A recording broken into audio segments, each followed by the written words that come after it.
Oke, selamat apa nih? Selamat sore.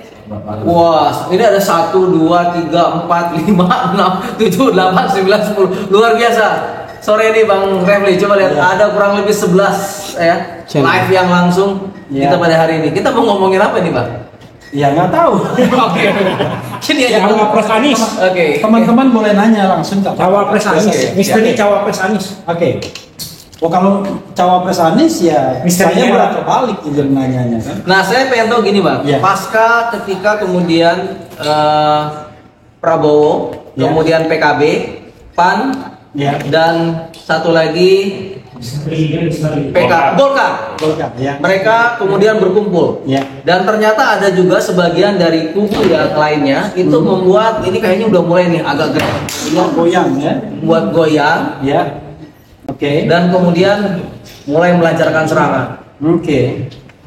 Food estate sangat merugikan negara. Nah, menurut Abang gimana nih, Bang? Ya ini saya ingin mengatakan that's politik. Inilah politik. Oke. Jadi kembali ke adagium, tidak ada lawan dan kawan yang abadi. Betul. Yang ada adalah kepentingan. Nah sekarang memang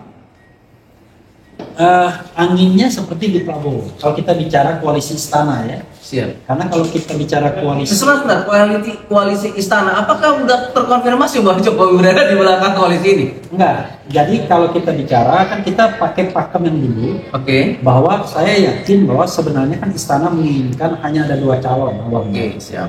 Salah satu indikatornya adalah mereka merekrut PAN dalam koalisi istana. Ketika PAN direkrut, maka sesungguhnya kan koalisi non istana tidak sampai 20%, yaitu Demokrat dan PKS. Hanya 18, sekian persen, 19 sekian persen. Dan secara teoritis, kalau seandainya Nasdem kemarin tidak balelo dalam tanda kutip, maka kan hanya akan ada 2 calon, dua-duanya dari istana. Wah, cakep banget ya. Iya kan? Iya. Nah, cakep banget kan? Artinya sebenarnya kompetisi pilpres sudah selesai. Makanya dari dulu saya selalu memprotes presidensial threshold. Sekarang ketika Nasdem itu kemudian balelo, kan ada poros ketiga, poros Anies. Oke, kita bungkus dulu poros ini, kita nggak kutak-katik, kita nggak usah bicarakan. Nah, kita bicara tentang 6 partai parlemen yang tersisa. 6 ini yang paling besar itu adalah PDIP, nomor 2 Golkar, nomor 3 Gerindra, nomor 4 PKB, nomor 5 PAN, dan nomor terakhir P3. Dari 6 partai politik ini, kita tahu bahwa yang namanya PDIP bisa standing alone kan? Iya. Karena dia 128 kursi, padahal minimal hanya 115 kursi.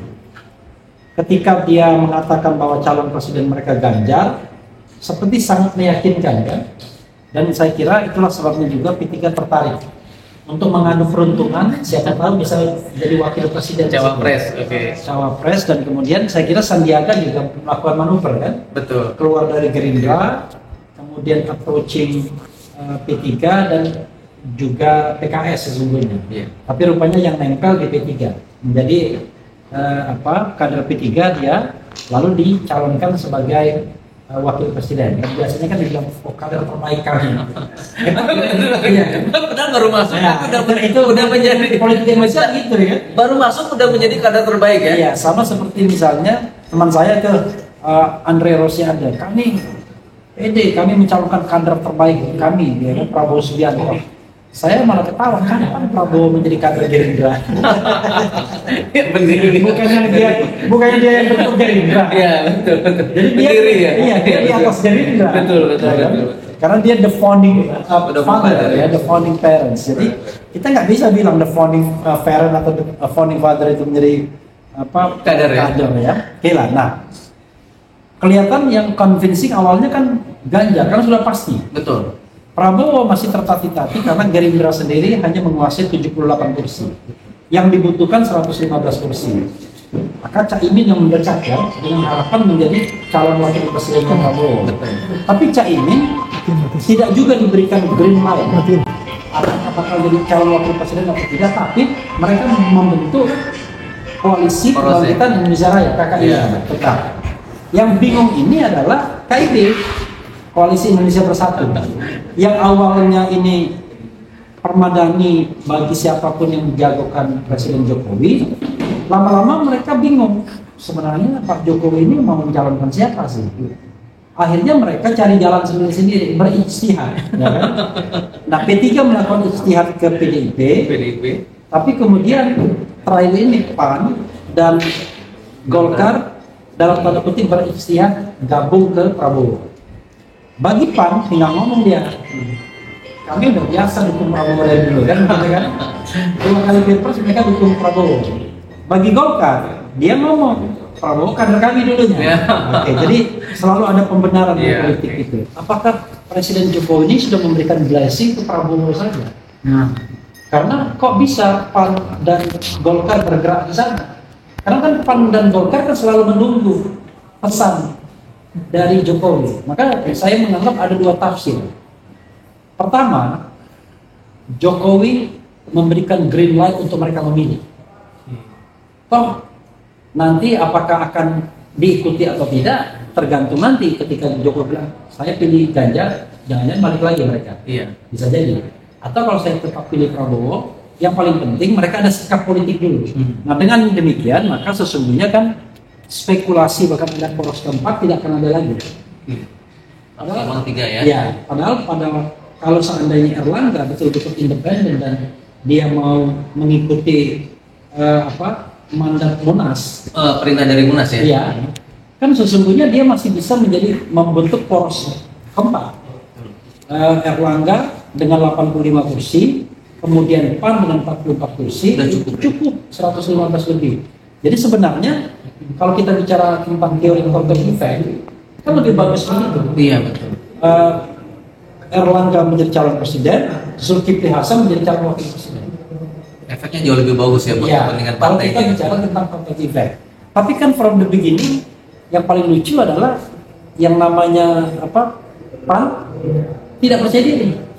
Selalu dia mengajukan Erick Thohir sebagai wakil presidennya Prabowo, wakil presidennya Ganjar. Padahal menurut saya, ini mohon maaf ya, Zulkifli Hasan teman saya juga, walaupun dia tidak mengakui teman itu soal lain. Zulkifli Hasan menurut saya kok nggak percaya diri? Kan Zulkifli Hasan jauh lebih berpengalaman. Saya mau frankly speaking, bahkan dibandingkan dengan calon presiden yang disebut-sebut, pengalaman Zulkifli Hasan tidak kalah. Lebih lengkap ya. Lebih lengkap. Dia ketua umum partai politik. Oke. Dia ketua MPR. Dia pernah menjadi menteri di kabinet yang berbeda, di rezim yang berbeda. Kurang apa lagi? CV-nya lebih bagus ya, lebih bagus pantas ya CV-nya. Bandingkan sama Ganjar misalnya, yang cuma anggota DPR dan gubernur saja, jadi menteri tidak pernah misalnya. Karena itu menurut saya sangat aneh. Karena Erick Thohir kan hanya baru jadi menteri saat ini, sebelumnya tidak punya pengalaman politik bahkan.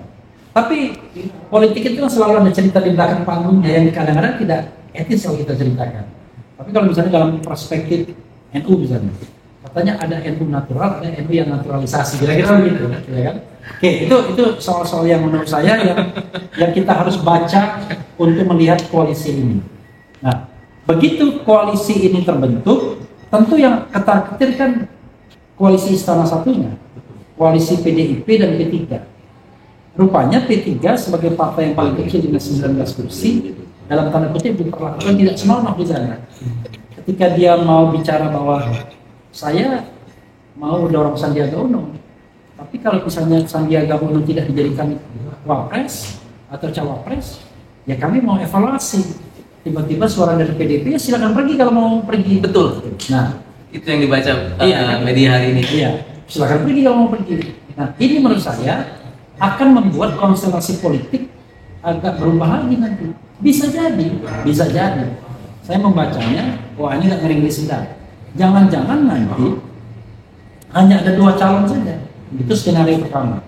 Anies berhadapan sama Prabowo. Oh, skenario 1. Alasannya kenapa? Artinya PDIP dia tidak percaya diri lagi untuk mengajukan Ganjar. Ini analisis ya sekali lagi. Kenapa? Kan menurut saya lebih dari 50% orang yang mengendorse Ganjar hari ini, yang mau memilih Ganjar hari ini, menyatakan ingin Ganjar hari ini, kan sesungguhnya kan karena dia melihat Presiden Jokowi yang seperti memberikan blessing ke Ganjar. Begitu Jokowi ke Prabowo, maka Ganjar sudah kehilangan menurut saya lebih dari 50% kekuatannya. artinya dia jadi bebek lumbung, Lemdak jadinya, ya kan? Itu walaupun nggak cocok istilah bebek lumbung ini, biasanya untuk Lemdak Office ya. Nah, karena itu bagi PDIP, saya dengar misalnya usulan Rocky, ganti Puan Maharani sebagai calon. Kalau dia mau mempertahankan terah Bung Karno dan pride dia sebagai pemenang pemilu bisa jadi. Tapi kan Puan Maharani bukan orang yang menurut saya kuat dari sisi elektabilitasnya. Nah, sehingga peluang untuk menang tidak besar juga, tetapi peluang untuk menegakkan bendera PDIP masih ada. Partainya tetap masih terjaga, Ya. soliditasnya tetap Ya. terjaga, walaupun Walaupun barangkali peluang menangnya tidak ada. Tapi kan tinggal bergantung pada bagaimana nanti koalisi pada putaran kedua. maksudnya begini Bang, Abang Ya. saya ingin menyampaikan, Ya. walaupun misalnya kemudian Ganjar diajukan, juga kemudian kalah, itu juga punya dampak yang kurang baik terhadap partai. Ya. Tapi kalau Puan Maharani, walaupun kalah, tapi partai masih tetap Partai yang terjaga. solid, Oke. terutama di Yusril, artinya tidak akan ada kubu Ganjar, tidak akan ada kubu yang lain. Kalau sekarang kan terkesan ada kubu Ganjar yang mungkin tidak mayoritas, ada kubu Jokowi di PDIP, ada kubu Megawati dan Puan kan. Terkesan begitu, walaupun kita tahu bahwa persaingan ini kan tidak terbuka. Tetapi siapa bilang Presiden Jokowi tidak melawan ya dalam kasus-kasus tertentu seperti BTS misalnya. Ya kan? Kita lihat bagaimana kita kan agak heran. Awalnya kita berpikir kasus BTS ini untuk nembak Nasdem dan Surya Paloh. Kan? Iya, betul. Tapi ternyata kemana-mana. Merembet ya. Merembet kemana-mana. Padahal kita tahu Jaksa Agung Dari orang PDIP. Umar, ya kan? Iya. Kok bisa begitu? Karena itu menurut saya Karena salah satu, maaf ya, saya Ya. baca di media adalah salah satu direktur utamanya, di mana pemilik pemegang sahamnya itu adalah dari Teguh Umar, ya soalnya suami kan. suaminya. Nah, ya itu justru memunculkan tanda tanya. Betul. Kok bisa ada satu kasus yang dibuka untuk senjata makan tuan? Tapi kalau orang bicara lain, ini mengatakan Jokowi sedang memperlihatkan who is the boss, ya kan? Saya yang main ya. Iya. Oke. Who- Saya yang pegang kendali ya. Who has the power, ya kan begitu. Nah, saya kira itu yang mau ditunjukkan Presiden Jokowi bahwa dia presiden. Hanya dia berpikir, kok kalau seandainya saya tetap dengan Ganjar, dia berpikir begini. Kalau Ganjar menang, maka dia kan memantau ex-presiden saja, bukan presiden. Dalam posisi sebagai presiden saja, dia terlihat lemah dari posisinya di internal PDIP. Nah, menurut saya ini hal-hal yang dihitung juga. Nah, karena itu menurut saya skenario pertama adalah PDIP akhirnya menyerah, dia gabung dengan dengan koalisi Prabowo, maka dia minta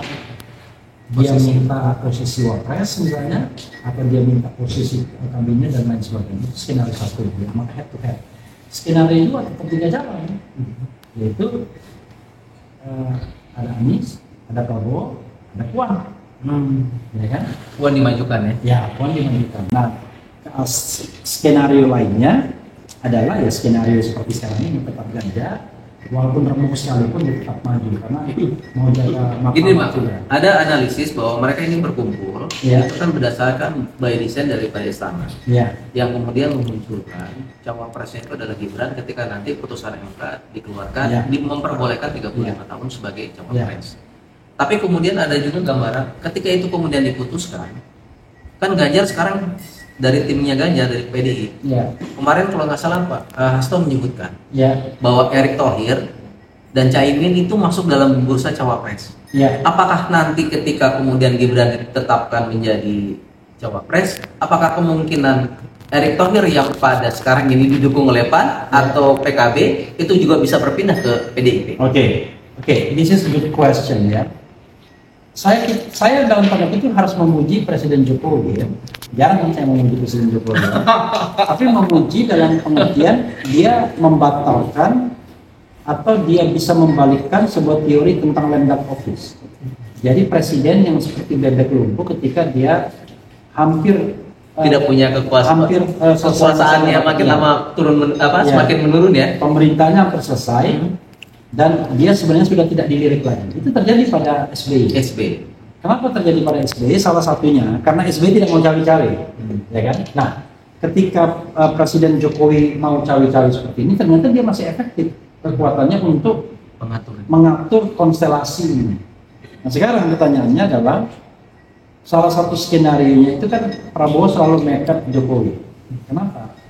Karena saya percaya dan pernah mendengar langsung ya, Prabowo menganggap bahwa kunci dia untuk menjadi presiden itu adalah endorsement dari Jokowi.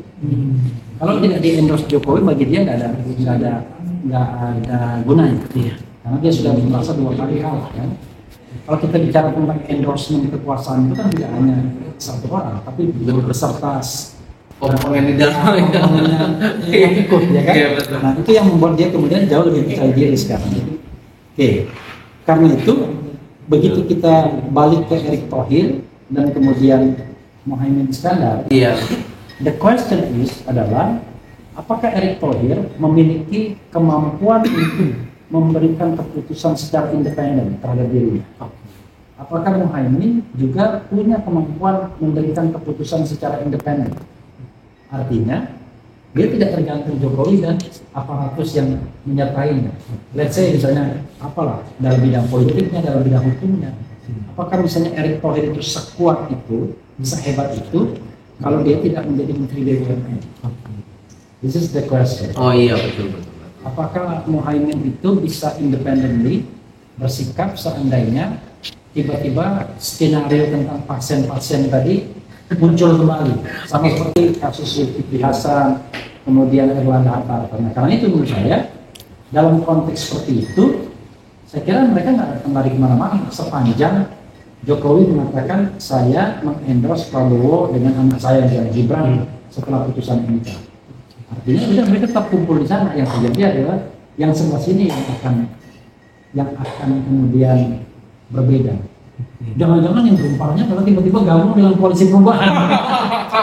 Jadi bukan Anies AHY tapi Anies Ganjar. Anies Ganjar. Gimana? Oke. Itu kita kan bicara dengan ketawa-ketawa aja kan bisa. Kan? Oke, sekarang gini Bang. Iya. Sekarang bahwa segala sesuatu itu kan dikontrol, yang kontrol kan adalah Jokowi ya. Iya. Bukan Jokowi. Oke.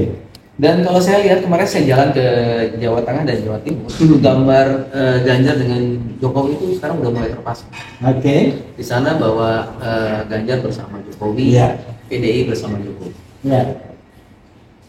Apakah mungkin di ujung tiba-tiba itu Jokowi berpindah split langsung masuk ke PDIP? Yes. Dengan alasan Nah, PDI kan mempunyai investasi yang cukup besar iya. di PDIP. Menurut Abang gimana? Kalau saya, ini mohon maaf ya, yang namanya analisis saya boleh. Saya kira perhitungannya bukan perhitungan moral. Perhitungannya adalah perhitungan siapa yang powerful. Yang paling memungkinkan untuk menang. Bukan, siapa yang powerful itu adalah kalau akhirnya Jokowi mau balik ke PDIP, maka dia akan memastikan he is the boss. Baru mau balik lagi ke PDI Iya. apabila dia sebagai bosnya. Iya. Dan kira-kira mungkin nggak? Ganjar diasuh oleh dia. Itu mungkin nggak? Nah, menurut saya pride Megawati terlalu tinggi dalam hal ini. Kita tahu kan Megawati misalnya dalam punya sejarah lebih baik dari oposisi terus-menerus Daripada ketimbang dia harus gabung sama SBY. oh iya, misalnya. berdasarkan pengalaman ya. Ya, artinya dia dalam tanda kutip stubborn, tapi stubborn yang ya positif lah dalam konteks ini. Karena itu menurut saya Jokowi akan balik kalau dia dipastikan bahwa he is the boss dan Ganjar dalam pengasuhan dia. Oke. Ya, Dan tapi itu kalau enggak ya lebih sangat baik. sulit ya. Sangat sulit ketika masih ada Megawati di Iya, situ. sulit. Sangat sulit. Oke, Makanya sekarang- dia cywar sekarang. Betul. Dia melakukan cywar. Cywarnya adalah ya dia kumpulkan dulu di Prabowo, menunggu reaksi dari kubu Megawati dan Ganjar. Nah, berarti ini permainan masih belum selesai kan? Belum. Masih ada permainan, Belum. masih dimungkinkan Belum. apabila kemudian Jokowi itu udah siwor dan Iya. kemudian melihat PDI melihat ini adalah suatu hal yang berbahaya, apalagi kalau misalnya mereka ini tidak melanggengkan kekuasaan, Iya. sedangkan menurut konon katanya ini kan banyak PR sekali. Iya. Dan mau nggak mau ini kan menjadi sebuah pertarungan yang sangat sulit. Dan ini masih memungkinkan untuk kemudian Jokowi untuk kembali ke Oh mungkin, menurut saya belum ada final say dari Jokowi dia mau kemana. Cuman dia menjadikan Pan dan Golkar ini sebagai cyborg, saya bisa loh merelokasi kekuasaan, kan begitu? Mau saya dorong kemana, saya bisa. Nah, karena itu nanti jelas pasti ada orang yang bingung kan oleh Jokowi pasti. Iya, nggak mungkin yang mengendorse keduanya. Kalau Pasti kan cuma satu. Ini nih Bang. Iya. Kalau ternyata kemudian Jokowi balik ke PDI, katakan dikasih keinginan Jokowi, kira-kira partai yang berempat ini kira-kira siapa yang akan ditarik oleh dibawa oleh Pak Jokowi? Semuanya bisa ditarik kecuali Gerindra. Wah, berarti sudah bisa dipastikan Iya. di 2024 ini akan ada sebuah pengkhianatan yang cukup besar. Apakah nanti di pihak sini? Bukan pengkhianatan sebenarnya. Akan ada yang terluka. Akan yang terluka. Iya. Saya ralat ya, bukan pengkhianatan, tapi akan ada yang terluka. Nah, yang terluka. Karena kan itu hal yang biasa ya dalam sebuah politik, hal yang biasa ya. Karena Sejauh mereka belum berpikir kesepakatan. dari awal juga Presiden Jokowi kan berhitung. Lebih baik saya kasih blessing saya ke Ganjar atau blessing saya ke Prabowo. Kalau saya kasih blessing saya ke Ganjar, maka itu indirect. Karena di antara dia dan Ganjar ada Megawati. Sehingga dia tidak bisa langsung seperti jalan tol sudah nih. Sebagai contoh misalnya yang pernah di-raise justru oleh Ade Armando ya, kalau saya baca misalnya bahwa dia protes perjanjian dengan Megawati terhadap Ganjar itu semua portofolio sudah ditentukan. Nanti menteri-menteri itu Megawati atau PDIP yang menentukan. Berarti hal yang disampaikan oleh Ade Armando itu terkonfirmasi, Pak? Ya kita Tidak tahu juga ya, tidak tahu ya. Tapi yang jelas adalah itu yang membuat kemudian dia mengkritik PDIP ya, dan akhirnya dia keluar dari kelompoknya misalnya. Jadi kalau misalnya Jokowi ke Prabowo, dia kan jalan tol nggak punya pengarang. Apalagi misalnya dia nitip anaknya di sana, tanda kutip. Selesai dan dia punya sebuah sarana komunikasi setiap saat. Gini Bang, Dengan kekuasaan kalau lihat dari analisis itu, berarti sekarang kuncinya di Megawati untuk apa dulu? untuk menentukan dia tetap akan jalan sendiri dengan tidak mengajak Jokowi, Ya. dengan kemudian dia tentukan oke saya ajak Jokowi, kemudian Jokowi sebagai gini. Ya sebenarnya Megawati selalu menjadi kunci. Oke. Kalau kita bicara tentang apakah akan ada calon ketiga atau keempat misalnya kalau dalam rangka Erlangga tadi kan Megawati selalu jadi kunci karena dia menguasai 128 kursi. Jadi siapapun dia mau ambil misalnya sebagai orang peduli misalnya. Tapi masalahnya adalah apakah dia akan mengorbankan 128 kursi itu formatif ya untuk jelas-jelas dia bakal kalah. Nah, Megawati akan kunci, akan selalu menjadi kunci dan akan menjadi hal yang dia komunikasikan terus dengan 128 kursinya. Tapi Jokowi bilang, dia punya 128 kursi, tapi saya lebih punya dari itu. Karena perkumpulan dari 4 partai tersebut lebih dari 128 kursi, lebih powerful, baik secara jumlah kursi maupun jumlah suaranya. Oke Bang, Gitu. kalau misalnya kemudian dari MK ini dikabulkan, apakah sudah hampir pasti Gibran sebagai wakil? Belum tentu ya? karena akan bergantung konstelasi. Tapi kalau saya punya feeling lain, begitu feelingnya. Kalau Gibran itu serius mau dijadikan wakil presiden dan sudah firm pembicaraannya, maka MK akan putuskan dia. Oke. Oh, jadi MK ini lagi menunggu sinyal dulu ya? Iya. Kalau ini sorry ya kepada MK ya asal Israel. Ini kan hanya analisis ya. Bisa salah bisa benar. Iya. Oke. Tapi kalau seandainya memang pembicaraan terakhir Gibran tidak jadi wakil, let's say misalnya tiba-tiba masuk PDIP, dia sodorkan Puan jadi wakilnya Prabowo, kan begitu? Atau dia sodorkan Ganjar jadi wakilnya Prabowo, sudah deal kita. Kursinya kita sudah olah dan lain sebagainya. Berarti pakai Gibran Prabowo Gibran Ganjar, maka MK tak putuskan. Sekarang Pak, Iya. apabila kemudian dengan situasi dan kondisi yang seperti ini PPP ini gimana nih sebenarnya posisinya? P3 ya. Ya. PPP itu P3 ya. Iya betul. Persatuan Pembangunan. Ini gimana nasibnya? Bahasa Inggrisnya The United Development Party. Betul. Jadi kalau kita P3 kita lihat, P3 ini sebenarnya orang bingung. Betul. Ini mohon maaf ya, karena begini. Dia partai yang paling kecil di Senayan dengan 19 kursi hari ini. Dia cuma 19 kursi dan partai yang sebenarnya tidak punya bargaining position. Tetapi dia penting untuk sebagai pelengkap. Oke. Ya kan, in case misalnya kita tidak sampai 20% kan ada Itu dia. penting banget. Penting. Nah, ketika dia ikut dalam formasi KIB, Koalisi Indonesia Bersatu, Sangat penting. dia kan menjadi koalisi yang kira-kira sudah bisa mengamankan satu nominasi kan. Waktu itu Denny JA misalnya mengatakan bahwa dia membagi peta itu KIB, PDIP, sama partai yang satunya lagi, mungkin koalisi Anies. Jadi dia menghitung KIB karena pada waktu itu kelihatannya dia punya hubungan dekat sama Golkar.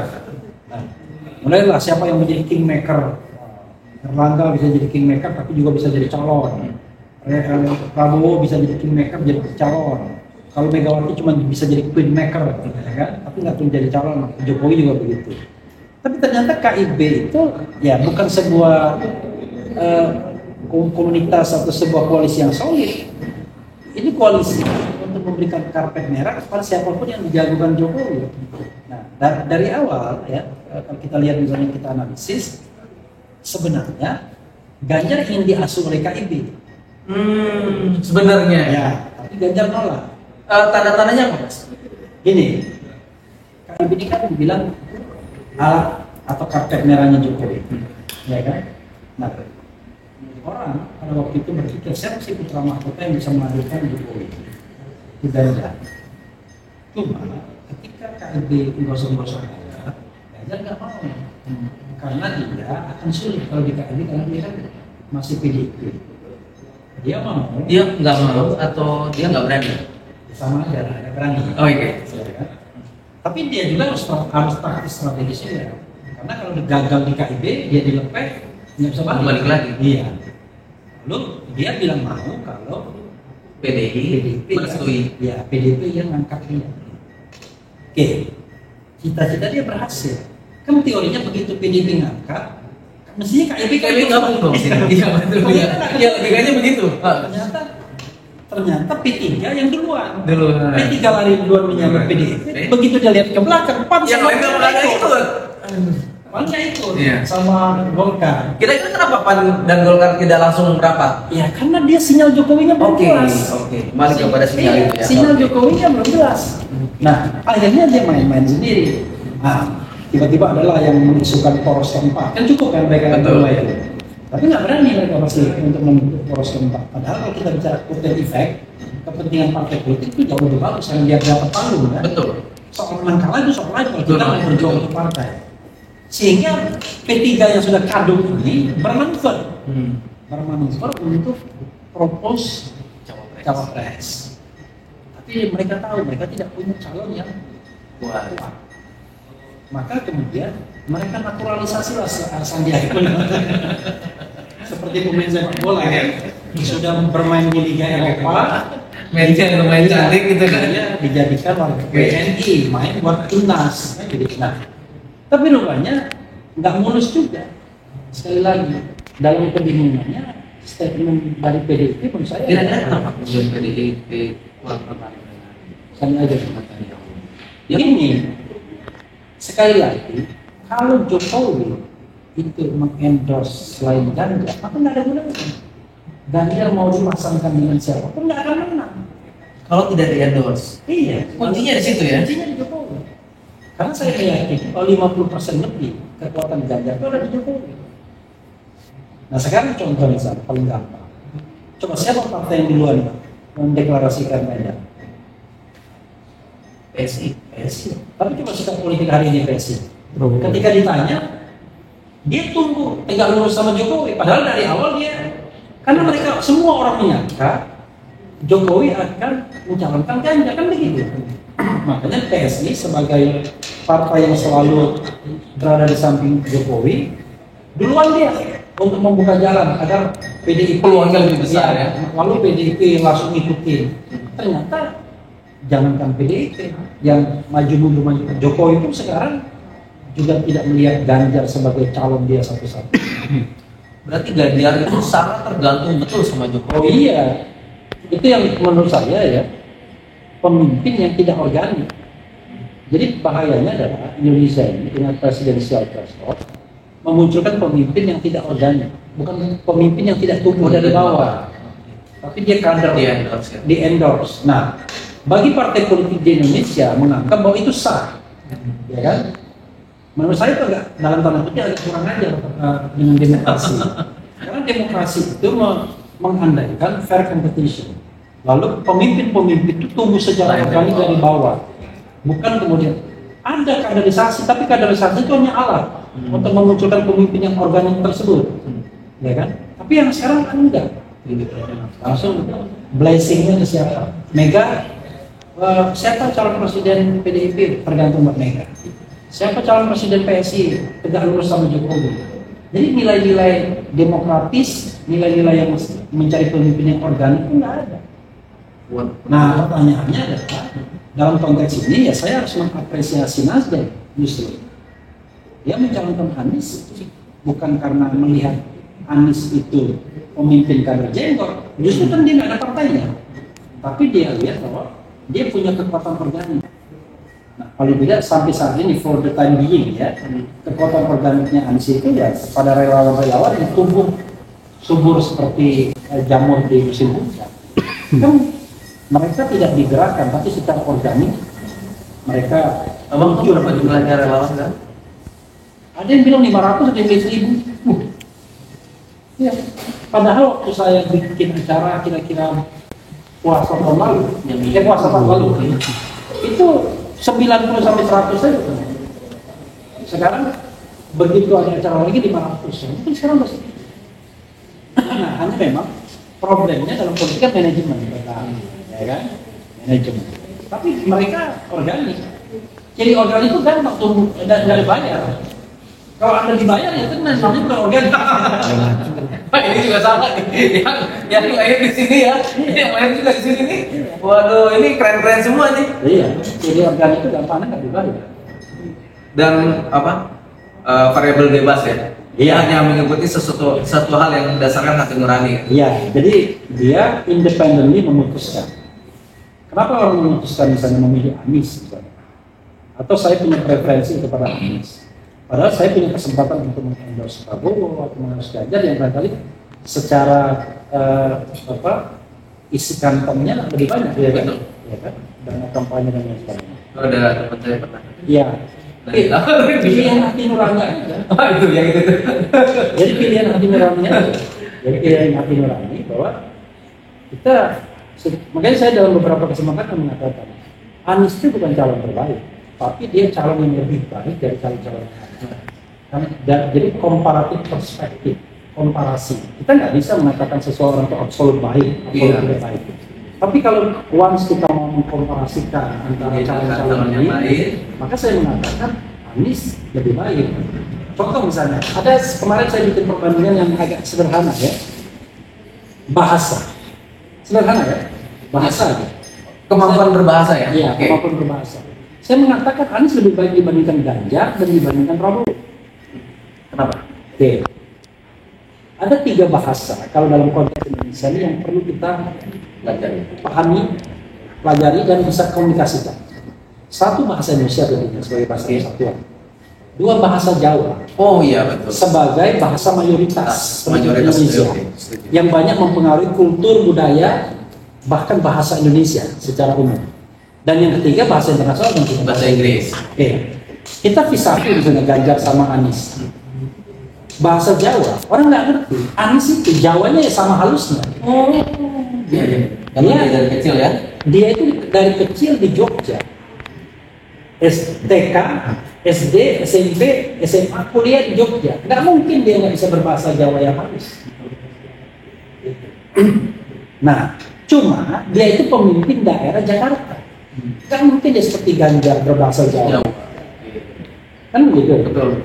Kalau Ganjar most of the time dia bahasa Jawa karena Jawa warganya warga. Iya, sama seperti Ridwan Kamil. Bahasa Sunda. Oke. Nggak mungkin dia. Bahasa Jawa mungkin nggak ngerti soalnya. Jadi dari sisi itu bahasa Indonesia mereka sama baiknya bernarasi. Tapi Ganjar kan kalau di bahasa Inggris. Tapi Ganjar bisa loh bahasa Inggris. Aku pernah lihat di channel YouTube-nya dia ketemu sama tamu dari luar negeri. Pernah lihat pidato nggak? Ah itu belum. Nah, kalau cuma ya thank you very much ya. open us, ya, business Oke. occasion, itu kan bisa. Iya, iya.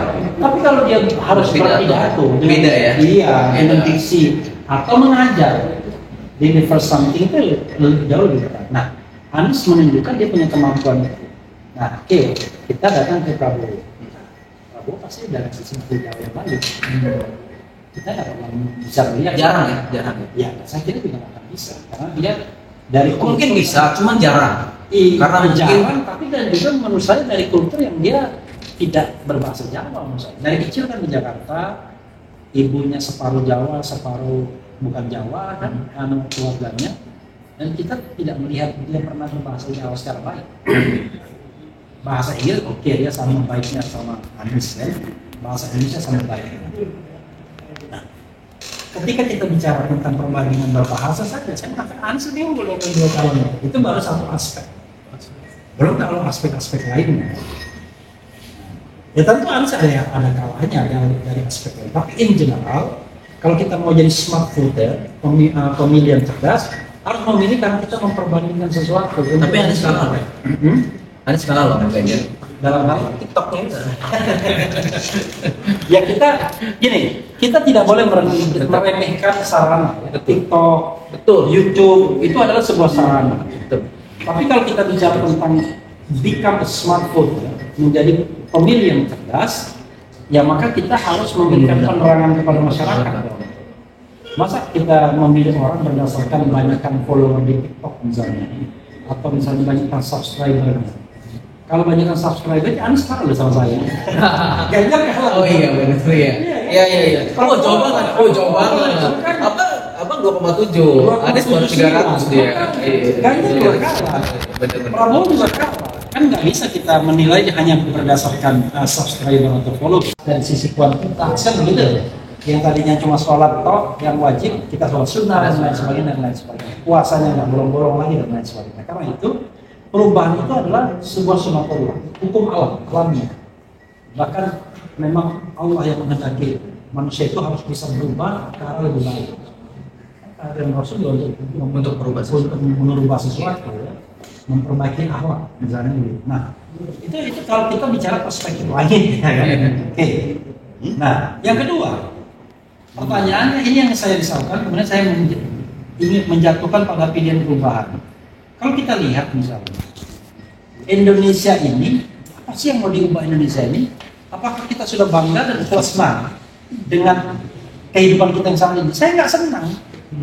Begini, sederhananya adalah, yang kita cita-citakan itu negeri yang melindungi, mensejahterakan dan mencerdaskan anak bangsanya. Coba tanya-tanya mereka, sudah merasa terlindungi belum? Sudah merasa tercerdaskan atau dicerdaskan belum? Apalagi sudah merasa disejahterakan. Kita ini bagian dari orang yang besok belum tentu bisa makan. Tapi Bang, berdasarkan kepuasan terhadap pemerintah sekarang tuh 82%. Nah, itu kita riset dulu ya. Karena kadang-kadang nggak connect.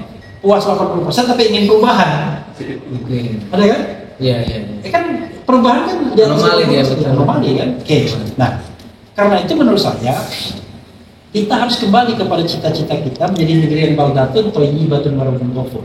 Negeri yang seperti apa? Gemah ripoh lojinali, negeri yang melindungi, mensejahterakan, orang yang tidak pusing. Begitu saya baca misalnya di Uni Emirat Arab misalnya, dari lahir sampai mati, nggak pusing mereka, dibiayai negara semua. Mau kawin mereka dibiayai negara, mau S2 S3 dibiayai negara. Kecerdasannya Bang. Sakit pun dibiayai negara. Bahkan mau keluar negeri operasi kalau misalnya tidak ada surgery-nya, tidak ada di ini, keluar negeri juga bisa. Nah, kita ingin menuju negara yang seperti itu. Pertanyaannya, kok bisa Indonesia? Bisa dong. Kenapa? Kita ini negeri yang kaya raya dengan hasil tambang dan lain sebagainya. Tapi pasal 33 itu nggak pernah digunakan. Bumi, air, dan kekayaan alam yang terkandung di dalamnya dikuasai oleh negara dan digunakan sebesar-besarnya untuk kemakmuran rakyat. Nggak pernah. Kita misalnya bisa ya dalam debat tentang nikel misalnya. Faisal Basri mengatakan 90% keuntungan nikel Indonesia itu terserap ke Cina, dimanfaatkan Cina. Bahkan dia dengan kasar mengatakan sarkastik, tidak ada negeri yang lebih tolong dari Indonesia. Waduh, iya, dia mengatakan begitu Faisal Basri. Negeri ya. Kenapa kok bisa 90%? Kalau pas itu ada bantahan dari pemerintah, tapi kan dari Faisal Basri itu kan tidak Base pernah data, ya? ya, tidak pernah betul-betul diajak berdebat secara publik. Oke. Misalnya orang bicara hilirisasi. Presiden Jokowi mengatakan hilirisasi itu telah melipat gandakan nilai nikel yang tadinya cuma belasan atau puluhan triliun menjadi 400, bahkan jadi angka 500 triliun. Oke, angka itu naik. Tapi kalau persentase China-nya 90%, maka dari 500 atau 400 itu ya Larinya sana. iya. Kita naik juga karena kita kenaikan nilai. Tapi kan persentase yang kita nikmati jauh lebih kecil dibandingkan negara lain. Nah, pertanyaannya adalah gimana kita bisa memakmurkan mensejahterakan rakyat dari hasil bumi kita yang harus dikuasai negara kalau sistem pengelolaannya begitu. Nah, dari itu berapa persen yang jatuh ke Indonesia dari 10% itu? Jangan-jangan jauh lebih kecil lagi karena tadi ada kebocoran, ada macam-macam. Dan let's say kalaupun 10% itu kembali ke Indonesia juga bermasalah. Harusnya saya membayangkan lebih dari 50% hasil tambang harus kembali ke negara untuk kesejahteraan rakyat. Tapi nggak pernah terjadi. Tidak ada yang namanya sistem bagi hasil di pertambangan. Bagi hasil ada di migas, minyak bumi dan gas. Itu pun kita untung-untung banget. Gitu. Makanya dia ngomong gini Bang, jadi lo presiden yang bukan pedagang, saudagar atau Bisa jadi. Atau ini katanya pengusaha tambang. Ini mohon maaf. Saya refer dengan Undang-Undang 3 nomor 2020 tentang perubahan Undang-Undang nomor 9 tahun 2004 2009 tentang mineral dan batu bara. Sebenarnya melalui Undang-Undang 4 2009 itu pengelolaan tambang batu bara yang dikuasai oleh konglomerat ini dan sebagian mereka ada di pemerintahan itu dikembalikan ke negara setelah masa konsesinya habis dan mereka habis mestinya konsesi itu tahun 2021, 2022, 2023 habis konsesinya dan itu nilainya triliunan rupiah, ribuan triliun rupiah. Tapi apa yang terjadi? Undang-undang itu tiba-tiba memberikan tambahan konsesi selama 10 kali 2 tahun secara otomatis. Di judicial review di MK. MK cuma mengubah apa yang diubah. Tidak otomatis tapi daftar dulu. Ya sama. Oke. Ya. Makin menarik. Ini kalau kesini nanti makin kebuka nih. Nanti kita ada pertanyaan nggak dari teman-teman? Pertanyaan itu tambah susah. Nanti kita lain kali lagi kita. Sudah 46 menit. Oke, 40 saya pikir udah cukup ya. Oke, thank you. Terima kasih Bung Refli udah kita ngobrol-ngobrol. Ya. Banyak sekali persepsi. Dan ini juga buat teman-teman OLU ya. Jadi Mas Sony ya. Kita punya organisasi yang namanya OLU. Aliansi Lintas YouTuber. Wah, keren. Nah, itu nanti kita bikin video rame-rame begini. Ya, dengan berbagai angle, ada diskusi ya. Nanti kita mudah-mudahan bisa kolaborasi secara baik ya di tempat ini. Oke, siap. Tempat apa itu? Enggak usah kita bilang. Ini ya. Oke, sampai ketemu lagi di lain kesempatan dengan jumlah kamera yang jauh lebih banyak, ya kan? Dengan orang yang lebih asik dan tentunya adalah bintang tamu yang seru-seru dan sedikit berbahaya. Oke, sampai ketemu lagi.